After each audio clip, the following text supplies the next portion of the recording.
Hello everyone. This is probably the most. This is really awkward for me right now because I've just recorded two videos. But the first video will be about installing Dusk, which is the Twilight Princess emulator or PC port, may I add. I'll explain it all in the next clip. And the second video will be indeed shader compiling explanation. Hope you all enjoy the video. If you do, smash like. I say it twice because this is two separate videos. I wasn't planning to make a Dusk video, but I thought why not.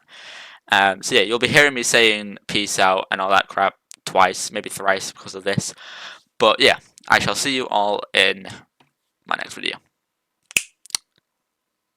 Goodbye for real this time. Hey.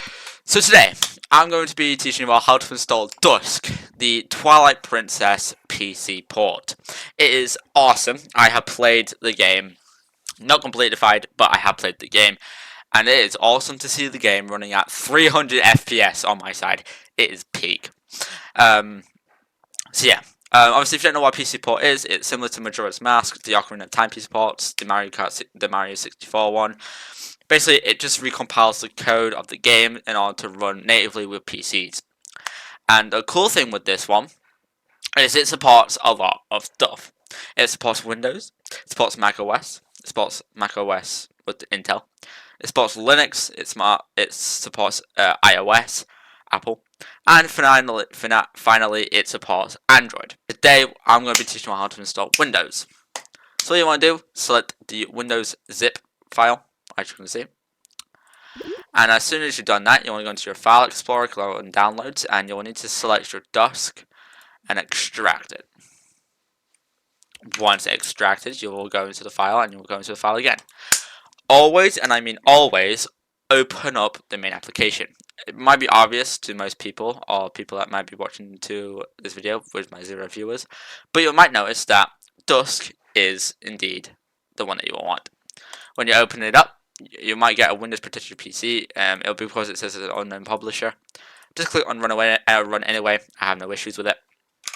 And here's Dusk. Now you'll only be able to use Dusk if you have an actual controller connected. Right now I have my PS4 controller, and I'm using my trackpad right now. And you'll notice you'll need to select a disk image. So, what does it mean by a disk image? Now, there's three different types of Twilight Princess. There's the GameCube, there's the Wii, and there's the Wii U. We need the GameCube version. Now, I'm gonna be annoying here, and it's because it's going to be piracy. I cannot disclose where you can get the game, but I can show you. Look around on Google. Good luck. So yeah, I'll be back once I get my game. Okay, so once you have your game, as you can see, it will end in RVZ or ISO. If it ends in ISO, that means you've got it from a disk. So with the Twilight Princess ROM you have legally obtained, you want to drag it inside the root of the Dusk one, not this one, this one. And what I mean by that, if you go to downloads, it won't be this one, it will be into this one. And there's my ROM. Now, once you already have Dusk opened up, you want to go inside the Dusk thing. You want to do select disk image, and then you want to select your ROM. If it's a valid ROM, it will do that. And here you are inside of Dusk. Now you can go to settings, and you may do all your finicky stuff with it. And once you're ready to play Dusk, just press play, and I'll do the smooth transition into Twilight Princess. So I hope you all enjoyed. If you did, smash like, subscribe, hit the bell down below, and I'll see you all in the next one. See ya. Hello everyone, it's Matty, plays Nintendo, and today I will be teaching you all shader compiling. It is probably one of the most annoying crap you can get inside of Nintendo Switch emulation, and probably the most popular when it comes to it. Now, why am I making this video, you ask? Well, a lot of people love to complain about it, and I'm kind of one of them. Now, the reason why we all hate shader compiling is because it always likes to bite our asses. And what I mean by that is, when you're playing a game, and a certain effect happens, it wants to make a little shaded code. And I've explained this way too much now, but now this is going to be a full in-depth tutorial, or as in explanation of what the fuck the shader compiling will be doing. So let's just get started. So the first one will be location-wise. Now you'll notice as soon as I did that, my frames are dropping. And the reason why that is because the Great Sky Island isn't that optimized, at least for Nintendo Switch emulation. If I immediately move my camera away, you'll notice I'm back at 30. As soon as I'm turned it back around, you'll notice it's at 12 FPS. And not all of it is because of shader compiling. Some of it will be just because the game does not like how emulators run, as you can see from the flickering. So you gotta get used to that. But also, you'll notice as well, shader compiling. Now, it is also recommended as well to not get annoyed by this. It is definitely going to be a guarantee you're going to get shader compiling as soon as you drop into the game for the first time. So, just be warned. So yeah, the reason why is as well, Tears of the Kingdom isn't the best game to run on emulation.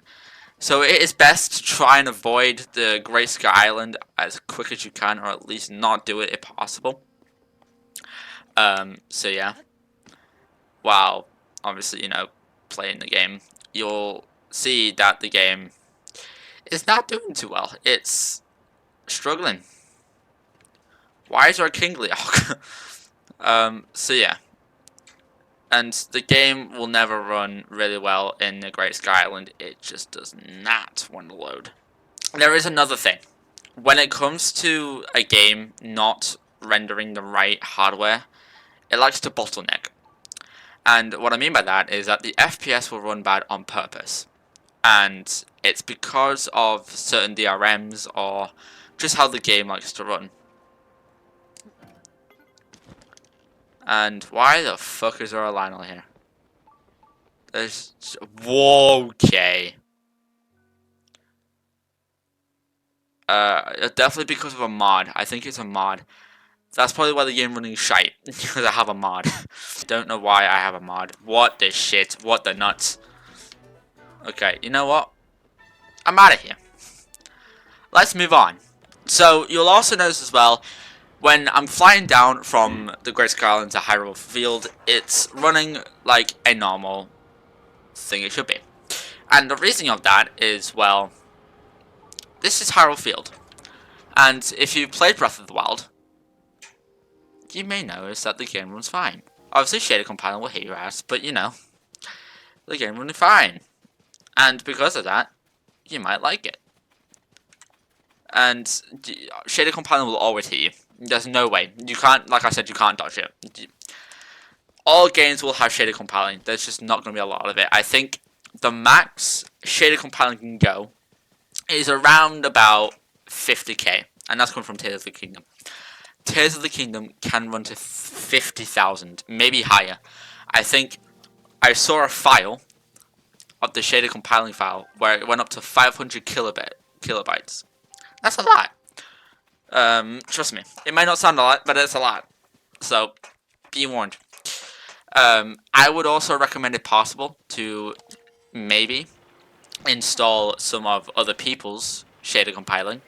Now, it won't help you fully. You will need to still build your own. And the reason of that is because shader compiling works with your hardware, not anyone else's. So you will need to get used to using shader compiling on your own. You can. So yeah. Another way of getting shader compiling as well is if you equip your Savage Lionel Bow, you can also start effects by doing fusing. And obviously certain effects will happen when you fuse something like a fire fruit. Because I built some fire. And I also built some shader code. We go to ice. As you can see, more shader compiling. You can see all the bottom right. Lightning. It won't be as much because remember we did redo, or at least I did redo. And when I did redo, it gave me some lightning already. Okay, well, start fragments as light arrows. So that's new to me.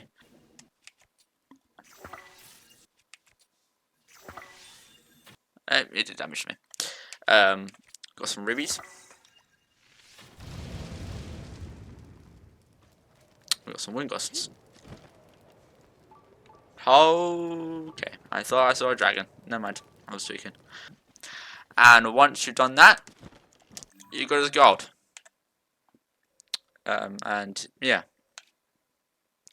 probably died in the shrine. I was a bit of an idiot. And that is the infamous benchmarking. And to benchmark, you require a mod called UltraCam from Mac's Last Breath. I did a tutorial on how to install it. Pretty simple, pretty easy. I'll put it on screen right now. And just go to that video, install it, come back to this video, and do a little bit of the benchmarking. Okay, anyway, what you'll do is you want to do L2, R2, and left click. And that will bring you up to the thing. If you're playing on like an actual Nintendo Switch controller, it'll be ZL, ZR, and then your left stick clicked in. That'll be making Link crouch. And then you want to go straight to benchmarks by clicking it with your mouse. And then click start. And it will take you straight to and start benchmarking. So yeah, that will be it for today's video. If you did, smash like, subscribe, hit the button below, and I shall see you all in the next one.